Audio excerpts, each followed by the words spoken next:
ಮಂಡ್ಯ ಜಿಲ್ಲೆಯ ಗಾಂಧಿ ಭವನದಲ್ಲಿ ಶ್ರೀ ವಿಶ್ವಕರ್ಮ ನೌಕರರ ಕ್ಷೇಮಾಭಿವೃದ್ಧಿ ಸಂಘ ಮಂಡ್ಯ ಜಿಲ್ಲೆ ಹಾಗೂ ಶ್ರೀ ವಿಶ್ವಕರ್ಮ ನೌಕರರ ಸೇವಾ ಬಳಗ ಇವರ ಸಂಯುಕ್ತ ಆಶ್ರಯದಲ್ಲಿ 4ನೇ ವರ್ಷದ ಪ್ರತಿಭಾ ಪುರಸ್ಕಾರ ಹಾಗೂ ನಿವೃತ್ತ ನೌಕರರ ಅಭಿನಂದನಾ ಸಮಾರಂಭ ಜರುಗಿತು. ಕಾರ್ಯಕ್ರಮವನ್ನು ಕರ್ನಾಟಕ ರಾಜ್ಯ ವಿಶ್ವಕರ್ಮ ಸಮಾಜದ ಗೌರವಾಧ್ಯಕ್ಷರಾದ ಬಿ ಉಮೇಶ್ ರವರು ಜ್ಯೋತಿ ಬೆಳಗುವ ಮೂಲಕ ಉದ್ಘಾಟಿಸಿದರು. ಕಾರ್ಯಕ್ರಮದ ಅಧ್ಯಕ್ಷತೆಯನ್ನ ಶ್ರೀ ವಿಶ್ವಕರ್ಮ ನೌಕರರ ಕ್ಷೇಮಾಭಿವೃದ್ಧಿ ಸಂಘದ ಅಧ್ಯಕ್ಷರಾದ ದೇವರಾಜು ರವರು ವಹಿಸಿದ್ದು, ಕಾರ್ಯಕ್ರಮದಲ್ಲಿ ಮುಖ್ಯ ಅತಿಥಿಗಳಾಗಿ ನಾರಾಯಣ ಮಲ್ಟಿ ಸ್ಪೆಷಾಲಿಟಿ ಆಸ್ಪತ್ರೆ ಹೃದ್ರೋಗ ತಜ್ಞರಾದ ಡಾಕ್ಟರ್ ವಿ ಕೇಶವಮೂರ್ತಿರವರು ಭಾಗವಹಿಸಿದ್ದರು.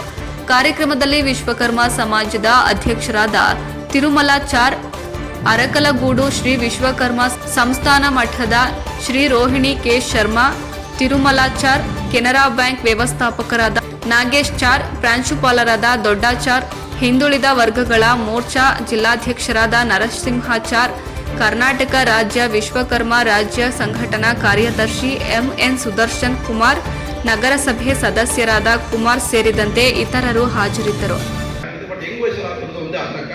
ಅದ್ರ ಬಗ್ಗೆ ನಾವು ಹೇಳಿದ ಬಗ್ಗೆ ಸ್ವಲ್ಪ ಎಲ್ಲರೂ ಗಮನ ಹರಿಸಿದ್ರೆ ಹಾರ್ಟ್ ಅಟ್ಯಾಕ್ ಕಡಿಮೆ ಮಾಡ್ಕೋಬಹುದು.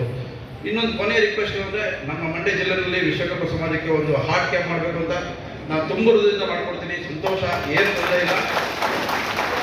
ನಮ್ಮ ಅದೇನಂದ್ರೆ ಕ್ಯಾಂಪ್ನ ಉಪಯೋಗಿಸಬೇಕು, ಅದು ಇಂಪಾರ್ಟೆಂಟ್. ಕ್ಯಾಂಪ್ ಬರಬೇಕು, ಎಲ್ಲರೂ ಬರ್ತೀನಿ ಅಂದರೆ ಪ್ರತಿಯೊಬ್ಬರು ಕೂಡ 1,000-1,500 ರೂಪಾಯಿ ಫ್ರೀಯಾಗಿ ಮಾಡಿಸ್ಕೊಡ್ತೀನಿ. ECG ಫ್ರೀಯಾಗಿ ಮಾಡಿಸ್ಕೊಡ್ತೀನಿ, ಶುಗರ್ ಫ್ರೀಯಾಗಿ ಮಾಡಿಸ್ಕೊಡ್ತೀನಿ. ಇಡೀ ನನ್ನ ತಂಡ ಬಂದು ನಿಂತ್ಕೊಂಡು ನಿಮ್ಗೆ ಸಹಾಯ ಮಾಡುತ್ತೆ. ಜೊತೆಗೆ ನೀವೆಲ್ಲ ಕೂತ್ಕೊಡ್ತೀನಿ, ಈ ಥರ ಒಂದು ಪಾಠ ಕೇಳ್ತೀನಿ ಅಂದರೆ ನಿಮಗೆಲ್ಲ ಒಂದು ಪಾಠ ಹೇಳ್ಕೊಡ್ತೀನಿ. ಹೆಂಗೆ ಹಾರ್ಟ್ ಅಟ್ಯಾಕ್ ತಡೆಗಟ್ಬೋದು, ಹೆಂಗೆ ತಿನ್ಬೋದು, ಹೆಂಗೆ ಊಟ ಮಾಡ್ಬೋದು, ಹೆಂಗೆ ಅಡುಗೆ ಮಾಡ್ಬೋದು ಎಲ್ಲ ಮಾತಾಡ್ತೀನಿ. ಬೇಕಾದ್ರೆ ಬನ್ನಿ, ಮೀಟ್ ಮಾಡೋಣ. ಧನ್ಯವಾದಗಳು.